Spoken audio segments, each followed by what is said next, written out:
তাহলে সমস্ত বাধা তুচ্ছ করে তুমি তুমি শুধু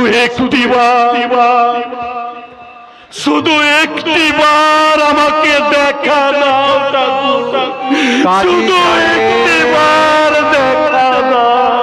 কাজী সাহেব,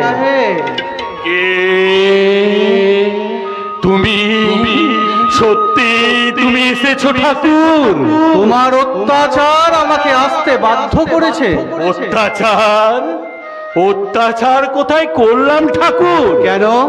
বৈষ্ণবদের উপর হাজার হাজার বৈষ্ণব আজ আমার সহযাত্রী হয়ে তোমার বিরুদ্ধে অভিযান নিয়ে এসেছে। তুমি যতক্ষণ না আজকিস তাদের উপর অত্যাচার বন্ধ করার হুকুম দেবে, তারা তোমার ওই প্রাসাদের দরজা আঁকলে বসে থাকবে। তুমি আমাকে ভয় দেখাতে এসেছো ঠাকুর? ভয় নয় কাজী, ভয় নয়। আমাদের অস্ত্র প্রেম। বৈষ্ণবরা অহিংস। তোমার প্রাসাদ রক্ষীরা যদি তাদের প্রত্যাঘাত করে, তবু একটি বৈষ্ণব তাদের আঘাত করবে না। তোমার প্রাসাদের দরজা মৃতের স্তূপে ভরে যাবে, তবু একটি বৈষ্ণব তোমার করাঘাতের সৈন্যদের বিরুদ্ধে হাত তুলবে না কাজী। কি বললে ঠাকুর? এতগুলো লোক তোমার কথায় মরবার জন্য এগিয়ে এলো ঠাকুর? তাহলে তুমি ভেবে দেখো এখন তুমি কি করবে। তবে তুমি বলো ঠাকুর। ঝগড়া? তুমি আমার সঙ্গে ঝগড়া করো না ঠাকুর। একবার তোমাকে আমি ভালো করে দেখি। এই ঢলো ঢলো গৌরতনুর মধ্যে তুমি এত শক্তি কোথায় লুকিয়ে রেখেছিলে ঠাকুর?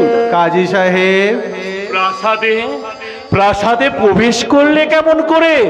প্রাসাদের দরওয়াজা খুলে দিল কে? আমি খুলে দিয়েছি। হাবিদা?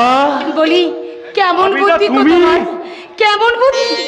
আবার শাহেলির কসম, প্রথম তোমার মঞ্জিলে পা দিতে বসে হাবিদা, তুমি কিনা তাকে আদর করে ঘরে নিয়ে আসবে, তা না তুমি লোহার দরজাটা বন্ধ করে রেখেছো।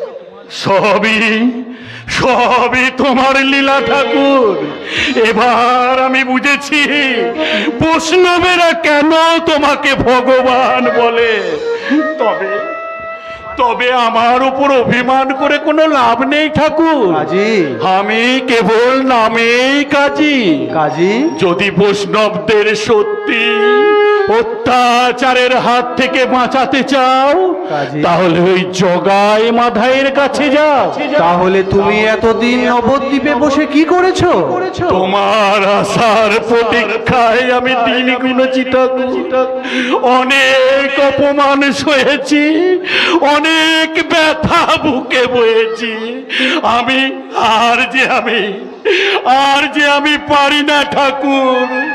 দাও তুমি তোমার সর্বস্ব হারানোর মধ্যে তুমি আমাকে দীক্ষা দাও।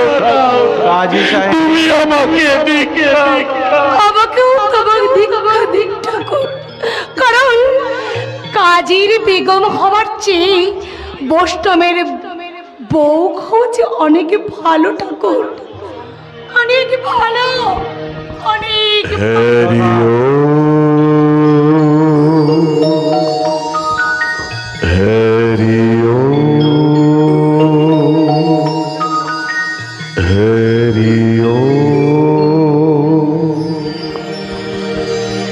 तव कांता कस्ते पुत्र संसार तीव विचित्र कश्यते तन्वा कुत